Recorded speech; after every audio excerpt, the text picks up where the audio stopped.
唔緊要，我已經習慣咗佢會係咁樣，即係佢嘅間歇性嘅行動力，間歇性神經實上，我唔係咁樣講，我唔係咁樣講，我自嘲嘅，唔係自嘲，OK，自嘲。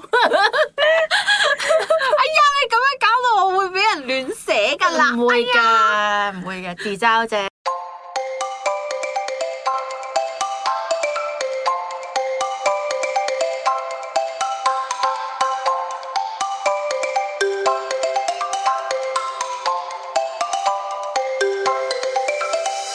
歡迎嚟到人類觀察傾住先，我哋有兩個主持人，我係 Jessie，我係 Chelsea，Hi，我哋最近經歷咗一連串嘅事件，都好多嘢都好複雜啦，然後又好多嘢堆埋一齊啊。咁今次咧，我哋嘅感想係除咗最近發生嘅事件之外啦，我哋兩個有嘅感想都好唔同啦。咁所以都想喺呢度，我哋有總結完之後就同大家分享下。咁我哋今日最大嗰個 topic 其實就係接納自己啦。係你對於接納自己呢樣嘢有咩諗法啊？我覺得一個人咧，我以前以為自己都幾接納自己嘅，即係我都覺得我應該都會知道自己係點樣嘅人，然後接納自己啦。但係原來唔係咯，即係我會覺得我離接納真實嘅自己嘅距離，可能仲有一半咯。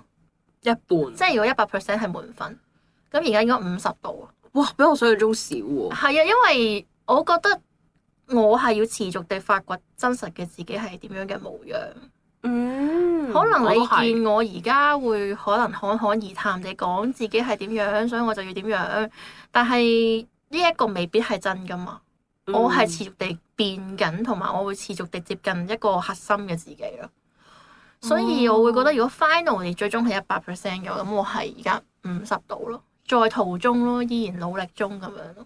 我覺得我可能得40% 度咯，其實都唔錯咯。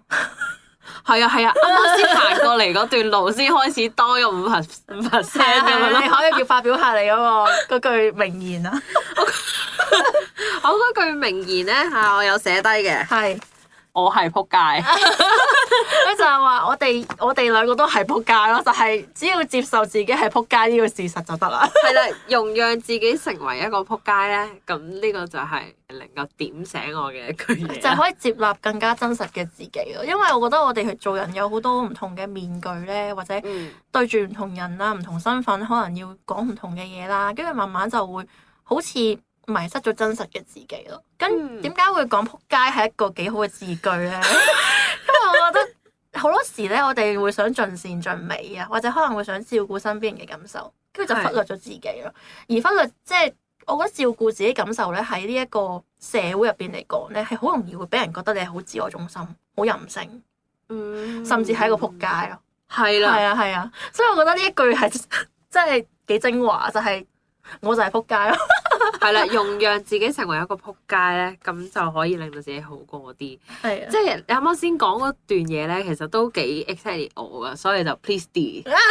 我唔會 D，我唔會 cut 走嘅。講到我 please D，因為我就係嗰種會想去過度保護身邊嘅人啦，同埋我會過度檢討我自己嘅過錯，或者係我經歷過嘅事情啦，或者係我自己嘅唔同嘅面向啦。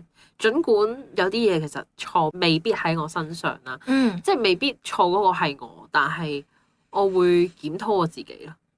係啊，我都會有呢個情況，但係唔係你嗰種咯。我係講下最近嘅例子啦，就係咧，我見到 Flash 上面有個人就話就去招人哋去拍 Reels 咁樣啦，咁即係。咁然後咧，我諗咗一陣試唔試好咧？試唔試好咧？跟住我最後都填咗 Google Form 嘅。但係咧，最後佢 send 咗個 interview 嘅邀請過嚟啦，就叫我揀時間嘅 interview。咁係 Zoom 嘅 interview 嚟嘅。跟住但係唔知點解我一朝早起身見到呢個通知，我就覺得勁大壓力啦。跟住我就心諗死啦，係咪其實我根本就係浪費緊人哋時間？但係其實我想講咧，你唔中意 interview 呢樣嘢咧，其實你曾經已經有過前科㗎啦。係咩？嚇！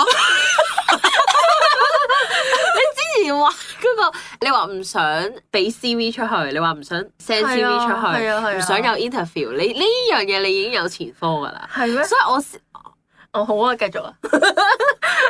所以我先至好快咁樣同你講話，其實係因為 interview 就係一個隱性嘅框架啦。係啊，我就好快咁樣同你講咗咯，跟住我仲要 call 翻咧嗰個你個因為我之置頂。前咧同佢 TG 有個 chat room 啦，咁我就同佢講話，我發現我大概99% 會令我好煩同好反感嘅嘢咧，同框架有關咯。嚇，跟住佢就 call 翻呢一句出嚟咯。係啊，係啊，其實我覺得係一個提醒嚟嘅，所以點解我要同人哋講呢啲嘢就係因為人哋會睇翻我，我自己會唔記得晒。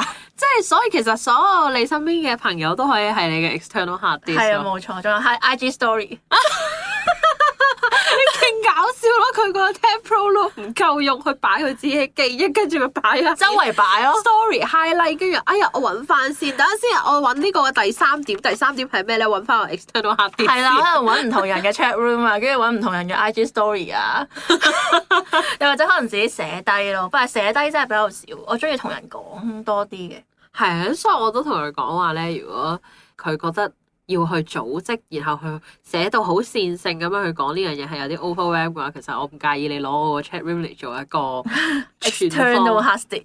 係靈感存放地咯，我會講，係啊係啊因為我覺得有啲嘢你有時候你對住外人啦，或者你對住啲所謂冇咁熟嘅人咧，你可能會想自己 organize 得好啲，等自己唔好講嘢好似一嚿嚿嚿。係啊，我都成日覺得自己講嘢999。我早排即係同佢未開始熟嗰陣咧，佢都係會同我講下嘢，跟住我1999咁樣嘅，sorry 係啊 for 1999咁樣。係啊，因為我真係覺得自己表達得唔清楚咯，即係 for 其他人嚟講咧，即係我講翻 interview 呢單嘢咧，嚇我本身其實真係諗住想去試下㗎，但係咧我一見到嗰個邀請咧，唔知點解我就有一種好似好唔舒服嘅感覺，成好似有嚿石壓住咗喺個心入邊咁樣啦，因為我就諗 RSD 係咪因為我自尊心太重，唔想俾人檢視自己啊？或者其實係咪我驚俾人檢視到自己嘅唔好，即係冇牌仔症候群啦，又係係啦。跟住但係我又覺得好似唔係呢樣喎，即係我唔係樣樣嘢都唔中意 interview 嘅喎，好似係淨係對我自己有熱情嘅嘢，我先至唔中意 interview 咯。即係我覺得嗰樣嘢係我想做嘅，但係如果嗰樣嘢我想做，我仲要俾你呃入去一個隱形框架入邊，我就會覺得好唔舒服。係啦，即係好似以前我見工咧，見護士啊，或者見其他都好啦，嗰啲我唔 care 噶嘛，我真係為咗揾錢啫嘛，唔係個心真係唔係嗰熱血，唔係個位，咁我就冇乜所謂咯。佢要檢視我咪檢視我咯，我只不過係達到佢工作要求啫嘛。但係如果嗰樣嘢係我真係想做嘅，例如係拍片啊或者啲 creative 嘅嘢咧，我就好介意人哋塞我個框架咯。哦，係啊，我發現咗呢樣嘢咯。哦，係啊係啊，跟住我就有去唔接納自己嘅位，就係我覺得啊，如果我樣樣嘢都咁有性格、咁藝術家性格，咁其實真係好難搞喎。點樣喺呢個社會生存啊？咁我就會諗自己係咪應該要改變咯。我就有一個好似之前嗰一集有一講從眾同埋做自己嘅差別咧，我覺得呢個係好現實性嘅一個問題啊。就係如果我唔從眾，我做自己嘅話，其實我要去發展自己事業，其實個難度係比一般從眾嘅人係多好多咯。係啊，因為我覺得咧 guidelines 有啲時候可以係對某啲人嚟講係一個可以 rely、可以依賴嘅一樣嘢啦。但係咧，對於可能你呢個好有創意啦，同埋好抗拒框架嘅人嚟講好中意突咧，破框架嚟咁講，唔中意有嘢困住自己。冇錯啦。咁呢啲就會對你嚟講係一個限制咯。所以我覺得每樣嘢都係有唔同咯。即係有啲時候我都會同你講話，有時候啲 instruction 對我嚟講係一啲提醒或者係一啲指引啊，但係咧對你嚟講，你可能係未必中意嘅。咁所以就會變咗可能喺我哋做嘢嘅取態上會有唔同咯。其實係好事嚟㗎，即係我覺得如果我嘅呢一個 podcast 嘅 partner 唔係 business partner 都係咁跳嘅話咧，其實件事好難做嘅，所以一定會有一個人係同你互補咧，咁你件事先 run 到㗎嘛。所以我都好慶幸有佢陪住我去做呢件事咯。咁同埋我點樣去呢單 interview 呢單嘢咧，我又勾起翻嗰個覺得同世界格格不入嗰個距離啦，覺得好唔知點樣做啦。跟住我點樣去安慰自己咧？就係我覺得呢個世界一定有即係好似生物多樣性咁。即係呢個世界一定要有唔同嘅生物去維持呢個生態系統嘅健康噶嘛。咁我覺得人嘅思考或者人嘅 mindset 都一樣，就係佢都需要有唔同嘅 mindset。有啲人可能係目標型思維嘅，有啲人係計劃型思維嘅。咁有啲人就係我咁樣咯，可能係隨機型嘅思維啦，比較脫序嘅思維啦。咁我覺得係會有唔同嘅位置係擺喺呢個生態系統入邊咯。咁可能係難嘅，因為可能大部分 position 嘅位置都係需要一啲目標型思維或者計劃型思維嘅人。咁我要去揾自己嘅位置，其實係比較困難咯。咁但係我覺得我唔可以因為咁而去夾硬去改變自己嗰個 mindset， 咁會好似閹割咗自己一部分咁。我覺得你似係打游擊隊嗰啲咯。係啊，即係你係似係嗰啲無限可以攝位，當然啦係好睇你意願啊，好睇你心情。係，其實我想攝嘅，但係係咯睇心情咯。你知 ADHD 冇熱情就唔想做啦，就擺爛啦。係，我想講咧，之前咧你話開嗰個係咪開嗰個 Canva？定係唔Adobe 係咩 ？Adobe 免費版嚟講，唔係再前啲，之前好似係開 Canva 嗰諗想寫嘢定唔知想做嘢，但係咧，因為咧你喺開始之前咧，你已經會想像到成件事係超級困難，跟住咧你就會，哎呀我真係唔想開啊！但係開完之後咧，佢一味係咁喺度做喎，跟住一味咧一有 idea 就係咁喺度寫啦。跟住我嗰陣時我係做緊 assignment 嘅，跟住我做 assignment，跟住佢已經係咁 cap 話，我寫呢個啦，寫呢個啦，寫呢個啦，寫呢個，跟住我就嚇係啊！我只要一啟動到就做到咯。但係如果個熱情個門檻去唔到個啟動嗰個位置咧，咁我就做唔到啦。係啊，唔緊要嘅，唔緊要，我已經習慣咗佢會係咁樣，即係佢嘅間歇性嘅行動力，間歇性神經實上。我唔係咁樣講，我唔係咁樣講，我自嘲嘅，唔係自嘲。OK， 自嘲。哎呀，你咁樣搞到我會俾人亂寫㗎啦！唔會㗎，唔會嘅，自嘲啫，係咯。係啊，即係我會覺得你啱啱先講話生物多樣性呢樣嘢咧，我喺我份嘢嗰度咧，我都有寫到臣服於自己同埋世界嘅多面性啊。即係因為我係覺得，即係最近發生嘅事情好多都令到我有好強烈嘅無力感啊，令到我覺得咧好多嘢都控制唔到，就好似我上一集講人生嘅常態係無常一樣啦。咁所以我會覺得係，既然都係咁無常㗎啦，不如去接受有啲事情係必定係會出現㗎啦。咁同埋我覺得有啲嘢可能你有一部分嘅缺點，亦都可能會有一部分嘅優點咯。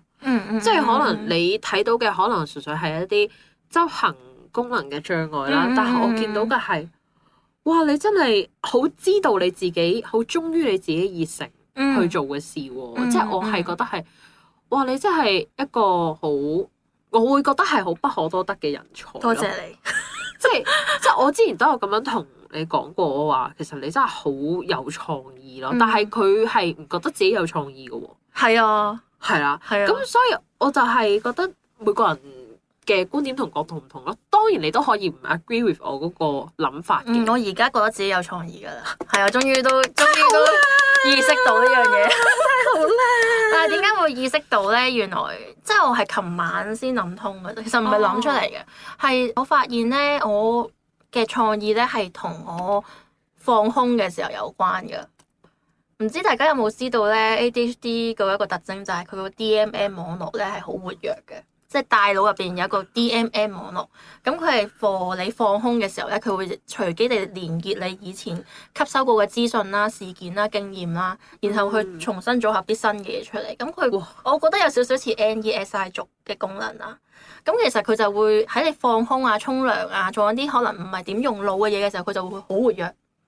咁我發現咧，我有時會過分地想去思考某一樣嘢嘅趨勢啊，或者計劃嘅時候咧，咁其實我反而會壓抑咗呢方面嘅創意咯。就係同呢個 DMM 被壓抑有關啦。係啦，咁所以我就覺得好多嘢唔可以夾硬去諗咯。咁但係因為呢個世界好多人咧都係會鼓勵你要去做計劃啊，鼓勵你去諗將來啊。係啊。咁喺呢個潛移默化嘅情況下，我都會有呢一個情況咯。但係就會反而令到我個優勢會減低咗。同埋你頭先講遊擊隊呢樣嘢咧，我都好認同嘅，因為咧，我發現我嘅靈感咧，通常都係俾人 trigger 完先會出現。其實我都係嘅，其實我都係嘅啊！我想講下我被 trigger 嘅嘢。係，好。我被 trigger 嘅嘢就係我嘅自我厭惡啊。因因為咧，我即係大家都知道啦，咁我係學生嚟㗎嘛，咁咧去到社尾咧，通常咧都係會就嚟要發癲或者係已經發咗癲嘅狀態。係已經發咗癲啦佢。係唔係佢係我？係啊，我係一個已經發咗癲嘅仆街。係。咁所以咧，喺社尾咧好多 report 啊，好多 assignment 啊，好多 PowerPoint 要做咧，咁我個人都真係癲癲地㗎啦。咁再加埋咧，他說都有其他活動喺度 ongoing 進行緊啦。咁其實我都已經就嚟癲咗，唔係已經癲咗啦。係已經癲咗。係。咁所以咧，我之前咧係一路好執着咧，我係一定要咧自己打啲字上去 report 嘅。但係咧後尾諗下，我點解要用英文諗嘢？不如我用中文諗嘢啊！用中文諗，我用語音輸入法去打晒啲字入去我個備忘錄度，跟住全部自己 translate 翻咗去，做英文咪仲簡單好多咩？跟住咧咁樣做之後咧，我竟然一日內我寫1000幾百字啊！唔係幾多？唔係2000幾字啊！跟住我仲要再縮翻啲字入去咯。跟住我本身我係諗住，哇！如果我用英文寫咧，我都唔知我要用幾耐我先可以寫到嗰2000字啊！因為唔係母語啊嘛，始終。冇錯啦，點知俾我做得到喎？叻！我仲諗住我要 postpone 我個 deadline 我先可以做到嘅嘢咧，我仲要中間又係有自我厭惡㗎。我喺度諗，點解我個執行力咁慢啊？點解我個起動力咁慢啊？點解我你有冇發現其實你講緊呢啲嘢嘅時候，你係攻擊緊我，唔係攻擊緊你自己？嗰陣時咧，我有問佢㗎，我就話：你覺唔覺得我個執行力有啲問題？你覺唔覺得我啲起動力有啲問題？跟住咧，佢就話：阿 Jessie 姐，你又玩嘢嚇？我仲嚴重過你喎！我個執行力咧，可能我要醖釀幾個鐘先得。跟住你同我講嚇，我要幾日喎？係我真係做完一個靈感咧，我係要攤幾日㗎。我係要完全唔做嘢，淨係 hea 咯。係啊，我嗰陣時我係講緩衝啊，我覺得我緩衝得太耐啊。係啊。我話要緩衝幾個鐘，跟住你話嚇我要緩衝幾日喎？咁樣跟住我就心諗我好似冇嘢啦。同埋我覺得我係嚴重休息不足咯。我覺得你個要求好高啊。係啦，即係只要我降低翻我個 baseline，跟住咧我降低翻我個底線之後咧，就會所有嘢都會容易咗。係啊，因為你就係所有嘢都好要求係同一個水平啊嘛。你唔係講話之前有熱情同冇熱情嘅，你都要求到咁高。係啦，我琴日就係咁樣同佢講，我就係話，我覺得我個自我厭惡同埋我之前 trigger 到嘅嘢，即係同學校嘢點解有關咧？就係因為咧，我要求自己喺做學校嘢同埋我自己有熱情嘅嘢嘅時候嘅行動力同埋效率等等嘅嘢，我要係喺同一個 level。咁呢樣嘢係好辛苦嘅，因為好明顯一個係自己好有興趣會自發性去做嘅嘢，而另一個係唔係啊嘛。係啊，係冇可能可以去要求自己用同一個 standard 去看待。係啊，即係好似你交功課嘅嘢同你真係做由心而發中意做嘅嘢，根本個行動力點會一樣咧？你唔可以要求自己所有嘢都係嗰個水平噶嘛？冇錯，即係例如係話講創意力啦，我已經喺Psycho 嘅創意力咧已經燒到冇乜啦，因為我已經讀緊第4年啦，即係我已經咧嚟嚟去去咧嗰啲 topic 都係翻炒又翻炒啦，跟住我已經冇晒熱情噶啦。但係反而咧，他說咧，我係可以喐啲咧，就同你掟個 idea 出嚟，喐啲就諗到啊，有啲咩嘢其實係可以搞噶喎。跟住啱啱先咧就已經諗到一個啦，要做個大電視。係，即係我哋講遲啲，我哋平安夜會搞一個 Christmas party。係啦，如果大家有興趣嘅話咧，都歡迎咧留意翻他說嘅 IG。係啦，係啦，歡迎去翻他說嘅 IG 度去填翻個 Google Form，雖然而家未出。係啊，未出。係啊，條片出嗰陣應該已經出咗㗎啦。係可能啦。唔緊要啦，係啦，總之就係咁啦，係啦。咁然後咧，我諗到嘅自我厭惡咧，喺做功課嘅時候咧，我係一路走馬燈咁樣。係覺得哇！我真係好冇行動力啦，又好敏感啦，又好脆弱啦，成日俾人 trigger 啦，跟住又奇怪啦，跟住又唔勤力啦，唔好意思啊，唔唔好意思，我係撲街嚟嘅。係好係啊，我鬧緊我自己啫，係係啦係啦。好啊好啊好啊。咁跟住咧，我又覺得我自己喺做功課嘅時候好脫罪咧，因為我琴日咧翻去學校做功課啊，特登，我就諗想咧嗱嗱聲做晒啲功課咧，咁咧我就可以做我自己中意做嘅嘢啦。溫唔溫書嗰啲誒少理啦。咁跟住咧，我琴日咧就遇到一個同學啦，跟住佢就問我點解你做得咁慢嘅？你今日2、3、5、9啫啦，點解你做咁慢嘅？嗰陣時仲係下晝啫喎，講緊。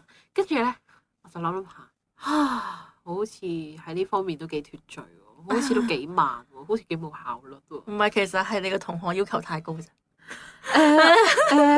佢冇要求我嘅，佢純粹可能佢抌一個問題出嚟咯。但係我自己覺得我係咪同大家都好唔同咧？即係好似大家都好提早咁做呢啲事情，咁但係我係好似推到好晏咧咁樣。跟住我又諗下，但係我係咪太過自我批判咧喺呢位？我覺得係你擺咗人哋嘅 standard，或者其實佢都有意無意地擺咗自己嘅 standard 喺你身上咯。係都唔出奇嘅。即係如果我係你同學嘅話，我唔會一下就話你咁慢嘅咁樣。即係我會話咦你做成點啊？關心下先咁樣咯。我覺得佢都係冇心嘅。我就係有意無意咯，我就係覺得係擺咗個 standard 喺你度咯。係啊，跟住咧我就突然之間我就諗到我好似同其他人好唔同，我好脫罪喎。咁但係咧，我一路以嚟咧我都覺得自己都幾脫罪咧，但係佢唔覺得我脫罪嘅，即係阿 Chelsea 覺得我係好有罪嘅一個人，佢先係脫罪嗰個啦。係相對咯。係啦，比較嚟嘅。跟住咧，我就諗翻起咧，我哋前排咧喺度做嗰個咩陣營啊 DND 龍與地下城9宮格陣營。What the fuck 咁撚長嘅？係啊，咁撚長嘅，屌你仲記得？因為我成日走去 Google search 翻定義。水蛇春咁長嘅，記得㗎。如果大家記唔到就咁記9宮格陣營都應該會 search 到。我淨係記到陣營呢兩個字，就咁陣營應該 search 唔到出嚟。跟住咧，我哋喺度做嗰個陣營啦。其實我做咗勁耐咯，做咗幾日咯，因為我喺度做功課。我要補充下先，嗰個9宮格陣營咧，佢本身係分咗9個嘅，即係9宮格啊嘛。咁就分係對於秩序嘅守序啦、中立啦同埋混亂啦，然後仲有道德嘅善良、邪惡同埋中立嘅，咁所以就分咗9個 category 啦。咁有冇中立㗎？有嗰個叫絕對中立。哦，唔好意思啊。係啊，嗰個叫絕對中立。咁咧 sorry，我本人就係混亂中立啦，即係對於秩序係傾向係唔守序嘅，然後就喺道德方面就係中立為止咯，即係冇善或者冇惡咁樣咯。咁係啊，你繼續講頭先。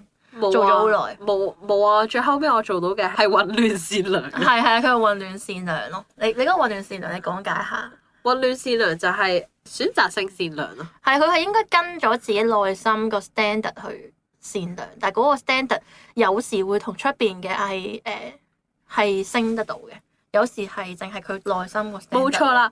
然後咧，因為佢係混亂中立啊嘛，跟住我係混亂善良啊嘛。咁其實我哋嘅共通點就係混亂啦。咁其實 which is 咧，我哋兩個都頗脫罪嘅。係喺外間人眼中係都係好脫罪。係啦，即係所以咧，我哋可能喺主流嘅眼光入面啦，我哋可能係一個比較 nerd 啦，比較 weird 啦，比較非主流嘅人咁樣啦。咁但係咧，講真嗰句咧，我哋嘅核心其實始終都係混亂啊嘛。我哋唔會去完全跟死呢個世界嘅運行標準去活，去生存啊。咁變相咗，其實我哋係咪應該更加 follow 我哋自己嘅 standard 咧？呢個係我諗緊嘅嘢啦。咁引申到撲街咯喎，咁點解會講撲街咧？就係因為我想忠於我自己啊。係，即係因為咧，我太過去保護其他人咧。咁其實咧，但係你可唔可以講少少點解你會保護其他人嘅？係同你一啲過往嘅有關定係點樣？係。咁咧點解會去過度保護咧？其實係因為咧，我經常性都會自我批判咗自己先，即係我有啲時候可能經歷咗一啲好不幸發生嘅事情啦，我就會喺度怪自己點解會特別敏感啊？點解會咁少嘅嘢都好似放到好大好神經質咁樣去看待啊？咁跟住咧，我就會覺得唉，算啦，下次小心啲啦，或者係下次唔好啦咁樣。但係咧，呢句嘢逐漸內化咗，變成一個自我批判。即係我唔係純粹將呢樣嘢真係純粹 take as 一個提醒，而係一個自我嘅規範。規則咗你自己，冇錯啦，做某啲嘢咁。冇錯啦，呢個係我自己嘅罪咯。係啦，呢個就係你嘅罪。係啦，咁咧，然後呢樣嘢，因為始終有啲嘢係 out of 自己 control 噶嘛，係好無常，你係控制唔到噶嘛。咁我咁樣去提醒，叫做係規範咗我自己之後咧，咁我個自我檢討會加劇咗啦。咁咧就會變咗係，我會過度去規範我自己啦，同埋我會好驚我自己身邊嘅人受傷咯。係啦，我會過度去保護咯，投射咗自己嘅一啲擔心落去佢哋身上。冇錯，我下一句就正想講話，我投射咗我自己一啲負面情緒，同埋我投射咗一啲負面嘅可能性出去。即係例如係話，可能我之前有同個 Chelsea 講話，嚇你咁樣講，我驚會俾人批鬥。係啊，就嗰人話過佢災難化思考。跟住我就琴日我係終於通咗啦，跟住我就同 Chelsea 講話，我終於明點解你會話我災難性思考，點解你會話我咁樣？係我完全明白佢用意係想保護我哋呢個團隊咯。但係喺我嘅角度就覺得會唔會好似個可能性飄得比較遠啊？即係有呢個感覺咯，係咯，係咯。跟住咧，我仲會咧係覺得，如果我哋又無啦啦俾人指責咧，我就會覺得係。呢樣嘢其實係咪可以 predict 到嘅咧？跟住我又會繼續自責，繼續去話翻我自己，然後呢樣嘢係會不停咁樣 loop 咯。係啊。咁所以其實我會覺得呢啲框架上面嘅嘢咧，其實係真係可以去摧毀一個人。會唔會其實就係你不斷咁會做錯，好似係做錯咗一件事，你就立一條規則俾自己？冇錯啊！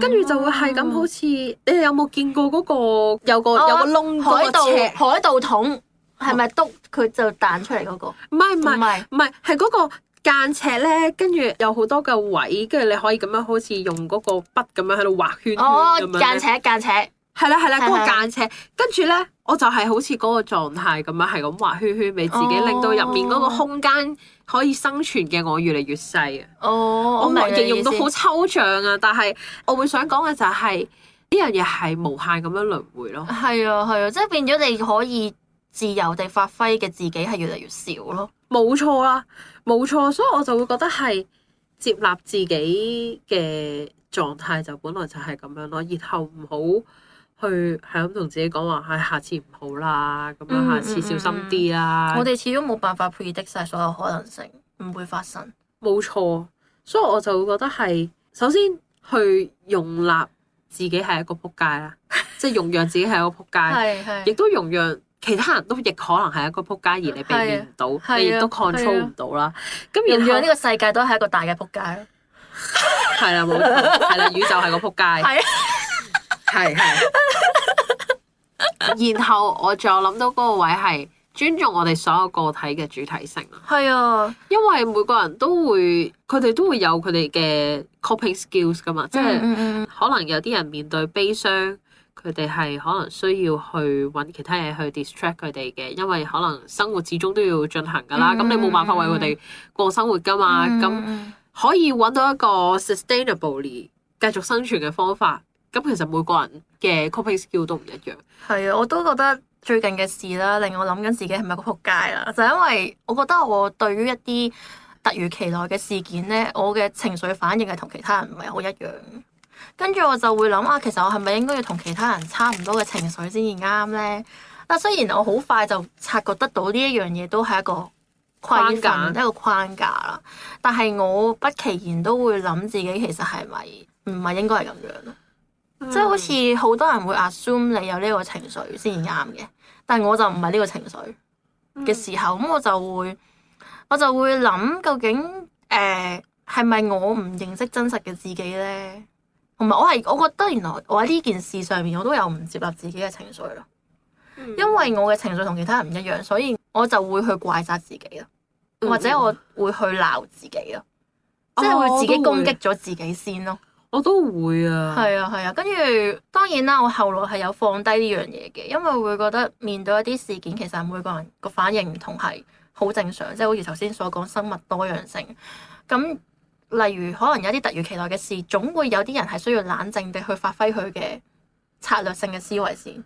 有啲人就可能係負責安撫其他人嘅，咁可能佢哋喺呢個情況有唔同時間段嘅人就會有唔同嘅情緒反應，其實係好正常嘅事咯。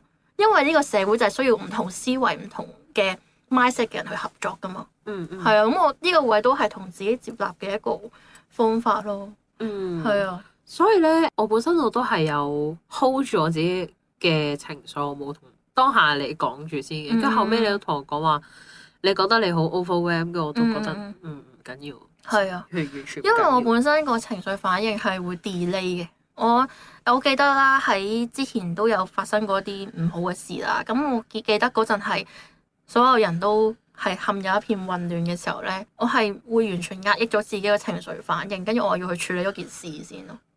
跟住呢樣嘢都去到件事真係去到中間一段時間，可能2-3日之後啊，我個情緒先突然間爆發咯。係啊，咁但係好多人就未必會理解到點解你會喺呢個反應咯，係咯，甚至我自己都會諗下係咪我咁冷靜係因為我冷血咧咁樣咯。但係其實呢個就係唔接納自己特性嘅一樣嘢。你個特性可能就係你第一時間要做嘅唔係情緒咯，亦都唔係安撫人咯，而係你要處理件事先。係啊，係啊，係啊。所以我覺得係都回歸翻啱啱先講嘅嘢，就係每個人都係有多面性咯。係啊。然後呢樣嘢係需要大家去理解咯。因為即係好似我咁樣啦，我喺最近發生嘅事入面咧，其實我係覺得都好 overwhelm。甚至乎呢樣嘢係有影響到我嘅日常生活啦，又影響到我嘅行動力啦，又影響到我嘅起動力啦。咁我係一度係跌入咗一個好 depressed 嘅狀態。咁我都因為呢樣嘢，其實就係因為呢樣嘢先產生咗自我厭惡嘅啫。即係我係覺得啊，其實我係咪唔應該係咁樣咧？即係我又覺得我好似唔應該睇咁多嘢，但係你冇辦法，你圍繞住身邊嘅所有嘅嘢都喺度播緊啊嘛。咁你就會覺得啊，其實係咪我有問題咧？好似仲要嗰日其實我第2日係要 quiz 嘅，但係我說實話，我係處理唔到，我真係處理唔到。然後好多嘅情緒都出嚟啦，好多嘅你之前有講過嘅 somatic symptoms 都出咗嚟啦。咁軀體化症狀係啊，即係我係直情解離咗啊。係啊，跟住我係覺得好辛苦，我係控制唔到。但係我覺得有啲時候你就係要接受自己係一個咁樣嘅形態咯。咁你就咁聽落去，可能覺得我同 Chelsea 真係超級唔同。即係可能我係因為我係共感力超級強嘅人嚟嘅，所以咧我會好快有反應，但係佢會 delay 噶嘛。跟住咧可能會喺度諗啊，點解你哋兩個咁唔同都 friend 到咧？我會話正就係因為我哋嘅唔同，同埋我哋好尊重大家嘅個體嘅主體性，所以我哋能差異係啦，所以我哋能夠互補到咯喺呢啲情況。然後我哋前排我哋都有講到話，我哋好多謝對方會包容自己，同埋會接納自己。即係我哋係喺完咗呢件事之後，我哋係同大家講翻啊，多謝你會聽我講嘢啊，我多謝你會接納我啊，咁樣。跟住我覺得呢樣嘢係喺而家呢個時候最可以做到嘅嘢咯。係啊，因為其實講起呢種互相幫助嘅呢個氛圍，其實喺而家呢個社會環境底下係好需要。我覺得互相去接納對方有唔同嘅情緒反應，已經係一個好大嘅幫助咯。冇錯啊，冇錯啊。佢唔需要規訓所有人都有同一個反應或者同一個行動。係啊，然後你都唔需要去逼自己一定要做某啲行動，你先至係一個好人咯。係啦。係啦，好人係啦，好人。因為我自己會觀察到好多人有呢個狀況，係啊，甚至佢可能都會去話埋其他人點解唔做呢啲嘢，點解你冇呢個情緒咁樣咯。其實我覺得喺呢啲時候批鬥翻自己人係好冇意思。我會覺得每個人照顧好自己已經係好大嘅幫忙。係啊，我之前有睇過一個咁嘅 post 係話咧，其實喺呢個咁混亂嘅狀態底下，你可以 take care 到自己已經係一件好好嘅事情，因為可能大家都我自己覺得啦，會有種大家都有少少 dysfunctional 嘅狀態。係啊係啊，即係大家都好似冇辦法去如常地去發揮翻自己嘅常態嘅能力，所以我就覺得其實可以喺呢啲時候去仍然清醒嘅人，其實係好難得咯。咁但係都請大家唔好怪有啲可能好似我咁樣比較共感力比較強嘅人咧，即係可能我又會喺度 self blame 話覺得我真係好敏感啊，好脆弱啊，好多嘢諗啊，即係好似呢啲負面情緒係陰魂不散咁款啦。咁但係呢樣嘢我相信冇人係想咯。係，我覺得要接納唔同人佢會有唔同嘅反應咯，即係好似我共感力係低嘅，佢共感力係好強嘅，咁但係我會去理解，嘗試去理解點解佢有呢個反應，同埋去俾翻適當嘅空間同陪伴對方。咁我覺得呢個係好好嘅互相包容對方嘅方法咯。係，我記得你最後係好似係咪冇翻學？係咯，好似係冇翻學嘅。咁我都有同佢講話，如果你真係覺得好唔舒服嘅，咁我覺得冇話呢樣嘢係誇大咗定乜嘢。我覺得你要尊重翻自己個人係咁樣，個特性係咁樣，個感受係咁樣，唔使去逼自己同其他人一樣有一樣嘅反應或者處理嘅手法咯。係咯，我覺得呢個就係接納自己嘅一個方法啦。其實諗翻我都覺得幾神奇嘅，因為以前咧我喺中學嘅時候真係逃學威龍嚟嘅，即係咧。即係唔係嗰種好 proud of 自己，哇我同學啊嗰種，唔係呢種，而係因為我之前都有喺中學嘅時候，我係有過抑鬱同埋焦慮啦。咁嗰陣時咧係真係每一日都好唔想返學啦，跟住咧係嗰種曠課嘅次數係真係升唔到班嘅程度，係留過一年班啦，所以咧。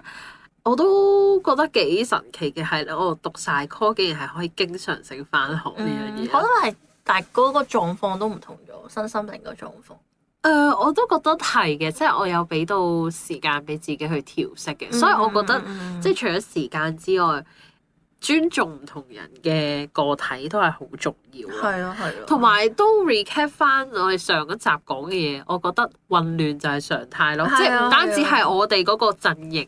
講嗰個我哋個體嘅混亂係常態，係呢個世界嘅混亂根本就係常態。係啊，即係根本而家即係唔好講話咩災難性嘅事件啦，甚至戰爭等等嘅嘢啦。咁其實根本上混亂先係常態咯。反而有秩序嘅嘢係人為地做出嚟、維持出嚟嘅。係啦，規矩都係人去寫出嚟嘅啫嘛。係啊。跟住所謂嘅 formula。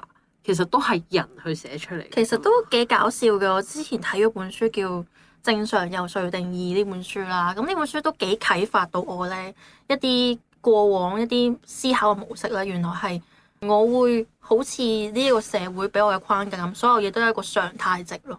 呢個常態值好似所有人都可以對比得到，包括身高體重啊，或者可能你嘅 mindset 啊、計劃啊，定係隨機啊，呢啲好似係全部已經係。所謂常態係應該點樣做先至啱？但係其實唔輪到唔輪到其他人定義。係啦，其實係呢一個正常呢個 terms 係邊一個去定義咧？或者佢個數值係邊一個定出嚟咧？係咪平均值嘅附近就等於你係正常咧？我覺得唔一定係咁樣咯，反而係我哋係要諗緊點解我哋有呢個多樣性出現？係咪就因為呢度所有嘅多樣性都係一個常態咯？都係一個正常嘅狀態咯，只不過係我哋習慣咗接受主流最多嗰套就係常態咁解，但其實佢未必一定係正常。或者可能所有嘢都係正常咯。所有嘢都係正常定唔正常？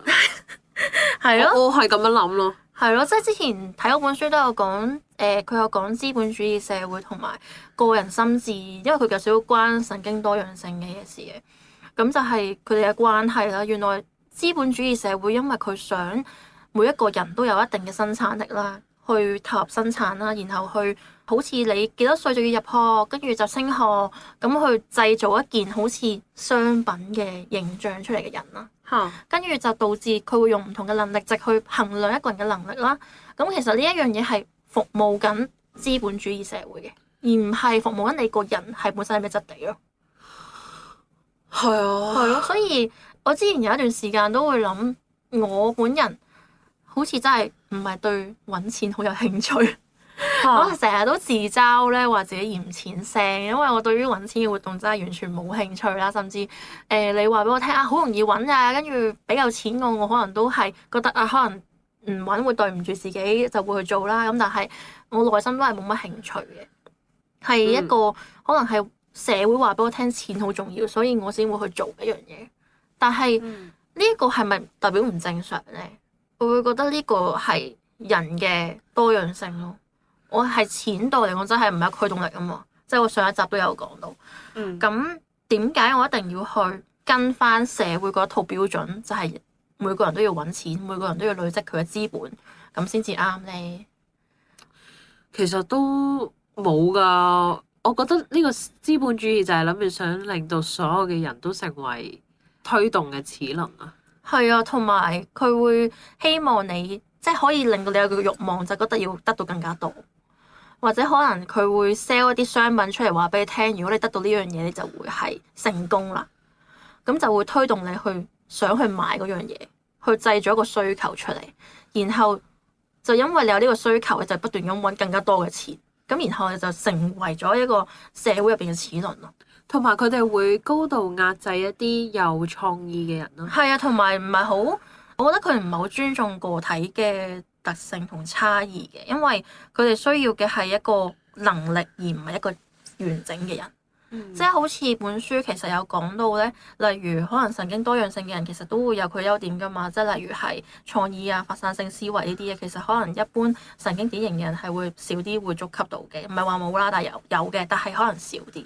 但係資本主義社會可能淨係想攞佢創意嗰忽，但佢唔去諗翻佢真實嘅需求係乜嘢咯。咁變咗有神經多樣性嘅人士嘅時候，佢就會喺呢個社會好容易迷失，因為佢知道自己係有能力嘅，但係佢未必發揮得到，因為佢嘅其他需求冇被呢一個社會接納到咯。係啊，咁呢一樣嘢都好影響到我哋作為非神經典型人士嚟講係點樣去接納自己咧？因為我會覺得如果我做咗自己，係咪等於我就生存唔到？好陰功啊！令到我諗翻起咧《魔法少女小圓》咧，唔好意思啊呢套啦，因為咧其實入面有個角色叫 QB 啦，咁其實咧佢聲稱咧就話佢唔會去說服啲人成為魔法少女嘅，但係其實咧我覺得佢係有意無意咧係咁跟住佢哋啦，同埋係咁喺度講話呢個社會好有需求啊等等嘅嘢啦，咁其實就係諗住想去遊說佢哋去變賣佢哋自己嘅靈魂，去成為魔法少女，跟住去拯救世界咯。然後 which is 就係當佢哋係嘅靈魂係可以物化同埋可以變賣嘅嘢咯。咁呢樣嘢亦都令到我覺得成套戲都好資本主義咯。係，其實係縮影咯，社會嘅縮影。冇錯啊，即係所以我就會覺得有啲時候咧喺呢個世界入面啦，呢個所謂正常定唔正常嘅世界入面啦，我會覺得係要知道自己係一個點樣嘅人啦，中意啲乜嘢啦，唔中意啲咩啦，想成為一個點樣嘅人啦，呢啲都係雖然係咁 look 噶啦，但係呢啲係真係要去注視嘅嘢咯。啱啱先同佢講一句金句就係、是，每一日嘅我都比琴日更加了解自己同埋接納自己。講得好啊！了解同接納係每一日都進行緊咯，佢唔會係有一個終點站咯，係去到你死嗰刻咯，應該咁講。因為你係每一日都有唔同嘅見解咯，跟住然後咧，我同佢講，原來我嘅口頭禪係我發現咯。你有知我成日想講，我成日話，我每日都同佢講，我發現咗，我乜，我發現。係啊，跟住我覺得咯，係啊，我係成日我發現咯，因為我好似發現新大陸咁。原來我係咁樣㗎，咁樣咯。係啊，你好脫罪㗎。係咯，我係完全，即係可能我係要，好似有一種新鮮感喺度啊，發掘自己都。即係可能我嘅信念係不斷咁改變緊咯，係咯，跟住我就會覺得啊，原來都幾有趣喎！我發現原來我係咁樣㗎，咁樣。佢咧好似咧同自己做緊實驗咁樣咯。點樣做緊實驗？即係好似你面對呢個世界 trigger 你所有嘅嘢，都好似同自己做緊實驗咁樣咯。睇下自己係點樣會去面對，點樣去 cope with 呢啲嘢咯。係㗎，如果你樂觀啲諗嘅話，都係一場遊戲啫。所有難關都係一個副本啫嘛。我當自己係個白老鼠咯，我當呢個世界出格到我嘅所有嘢，我都會當好似係一啲社會實驗，我就係嗰個嘅 participant。我係覺得我係參與緊一個副本咯，即係可能呢個副本出現咗啦，咁我要點樣去 KO 佢咧？哦，咁樣咯。你好似 Mario 啊，即係好似咦？係啊，咁你會唔會喺嗰條旗嗰度跣落嚟㗎？我唔識跳 pro dance。好搞笑啊！咁你會唔會落水管㗎？我會浸死咯。所以其實真係生存唔到咯。係啊係啊，我係覺得所有嘢都只不過係我嘅副本咁樣，咁我哋咪睇下點樣玩咯。有好多唔同方法玩嘅，唔一定係得一個方法。早排我先同佢講完，我話其實咧，我成日見到啲 post 咧講啊幾多年出世嘅你哋而家生活成點啊，我就會有種感覺係點解要去揾翻同年出世嘅人去做一個比對咧？即係我知道可能有啲人係會好想知道嘅，我就係嗰個想知道嗰個咯，所以我間接出解佢。其實唔係，我之前都見到好多唔同嘅 post 係咁樣，但係佢 send 俾我嗰個 post 嘅嗰一刻咧，就叮一聲啦，就突然間諗啊，原來呢樣嘢係一個比較嚟嘅喎。如果我將自己同齡嘅人嘅比較嘅話，咁我咪會好似係失去咗我嘅個體特性咯，因為我即係好似被困咗做一個數字入邊啊！哦，幾多好似同你講話年邊一個歲數就一定要去做啲乜嘢，或者邊一個 generation 就一定會係咁樣。所以我覺得適婚年齡呢個 terms 係幾白痴嘅。係啊係啊，冇最適合結婚嘅年齡，只有適合結婚嘅人啊嘛。我聽過呢句。係啊，我想講咧，我對於呢個 post 反而係有另一個睇法，因為我成日都覺得咧，我好似24歲啦，好多嘢都未做到啦，未做好啦。但係咧，我睇翻嗰個 post 入面咧，我就見到我係有啲欣慰嘅，因為咧入面好多人 comment 啦，都係話未諗到自己中意做啲乜嘢啦，仲有一個社畜啦，然後覺得好似日復日都唔知喺度自己做緊啲乜嘢咁樣啦。我唔係諗想攞優越感嘅意思，但係我係會覺得係哇！我喺24歲又搞一個 podcast，跟住我又搞一個 feminism 嘅組織，跟住我又真係揾到我自己好有 passion 去做嘅嘢喎，跟住我又讀緊書，我又好似持續咁樣學習緊喎，跟住我又覺得我每日都好似有唔同嘅新啟發咁樣喎。雖然我唔係返緊工，但係我覺得我有好多嘅 inspiration 都係可能係其他人喺我呢個年齡段未必感受到嘅嘢，或者正正就係因為我係 content creator 咁樣啦，所以就會變咗我會覺得我有嘅啟發可能有啲唔同啦，或者可能我哋會有意無意 inspire 到唔同嘅人啦。跟住我前排見到有個 comment 就係話喺他說樓下度 comment 嘅，跟住就話覺得我哋嘅 content 好有 inspiration， 係好啟發到佢。係啊，跟住我係即刻 cap 翻去我哋個 group 度，跟住我話我覺得好感動，即係原來我哋做嘅嘢係有俾人睇到，跟住我就覺得係。哇！如果我哋 cross-sectional 咁樣去睇嘅話，咁其實我都好似唔差，我都好似做咗幾多嘢啊咁樣。跟住咧，我就覺得呢樣嘢係自愛嘅一種，即係好多人咧成日都話咩自愛啊，自愛，我哋要自愛。但係自愛要點樣自愛啫？即係你講嘅話容易啊，即係除咗係有意識咁樣去欣賞自己，呢個係最 common 嘅方法之外啦，你要去解開你自我厭惡嘅結啊！都係最重要嘅位咯，因為我啱啱先咪講話咩？我覺得我自己好脆弱、好敏感咩 eccentric 嘅。其實我覺得咧，解開呢個自我厭惡嘅結，其實係因為啲乜嘢咧？係會好好多咯。咁同埋你啱啱先講話咩比較啊嘛，其實我覺得係停止因為比較而造成嘅自我批判咧，係會令到自己釋懷嘅。你可以係唔合群㗎，你都可以係一個 nerd，你可以係一個好 odd 嘅人㗎，但係咧。可以係個 cam 撚，冇錯啦，正如我就接受咗我係一個撲街咁樣。係啦，我都係個 cam 撚。係啊，所以個大標題就係 Jessie 話Chelsea 係 cam 撚。係啊，跟住其實主流框架係未必係啱嘅喎，咁然後咧你要小心唔好將呢啲嘅自我嘅檢討或者係批判變咗做內耗。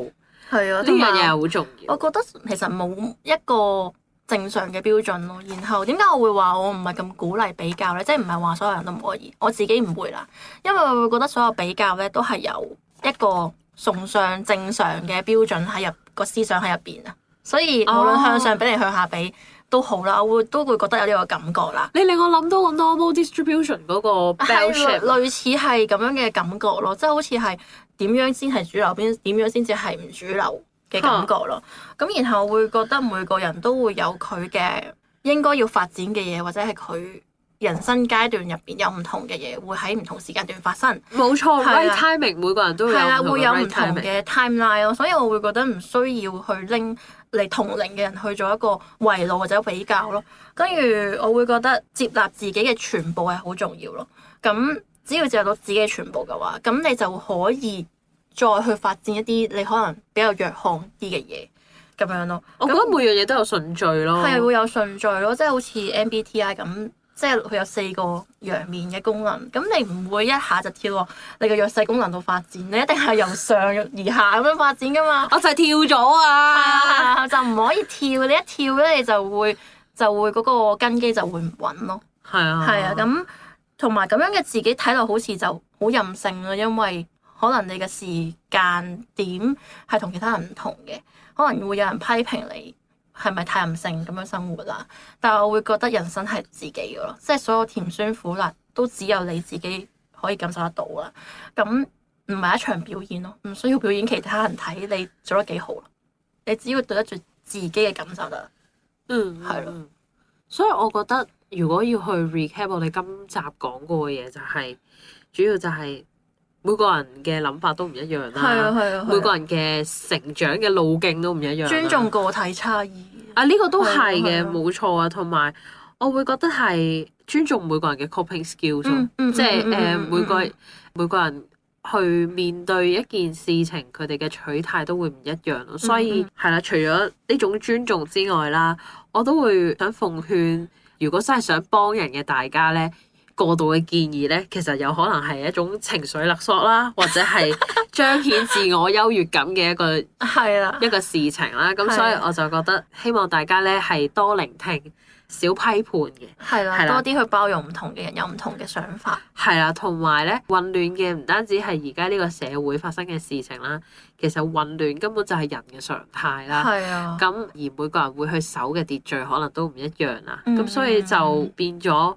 再 recap 埋上一集就係呢個人生嘅常態就係無常啦，咁社會亦都如是啦，因為社會就係聚集咗好多唔同嘅人堆埋一齊，冇錯，係啦，咁所以就其實幾時會混亂，幾時會清醒咧，係唔到其他人去定義。係啦，講得好好啊，Jessie姐，係啦，同埋我都覺得係。自愛呢樣嘢咧，都有好多唔同嘅方法啦。咁我以上講嘅方法咧，係喺我身上奏效嘅。咁但係咧，如果大家有啲乜嘢問題咧，我覺得都可以多啲去自我探索自己啦。就好似答案都係喺自己身上。係啦，即係好似 Chelsea 所講，佢都會成日都話我發現乜乜乜啊，我發現乜乜乜啊。咁所以咧，就希望大家都唔好怕覺得啊，挖自己嘅過去，同埋去回溯翻自己嘅過去呢樣嘢係一件翻舊帳嘅事情啦。咁而我係覺得適時去了解翻自己嘅心結係喺邊度咧，其實係一件好事咯。儘管可能過程會有啲痛或者會有啲辛苦都好啦，我相信呢啲都係遲早會係我哋嘅必經階段咯。係啦，咁我諗我哋今集會講到嘅嘢就係呢度啦。你有冇嘢補充啊？冇啦。好，我哋好圓滿啦。係啦，我哋兩個都係仆街。係，總括而言，我哋兩個都係仆街，仆街，係啦，係。好啦，我哋下次再傾啦，拜拜。有興趣嘅話，記得參加我哋他說嘅聖誕 party。冇錯，12月24號夜晚。耶，拜拜。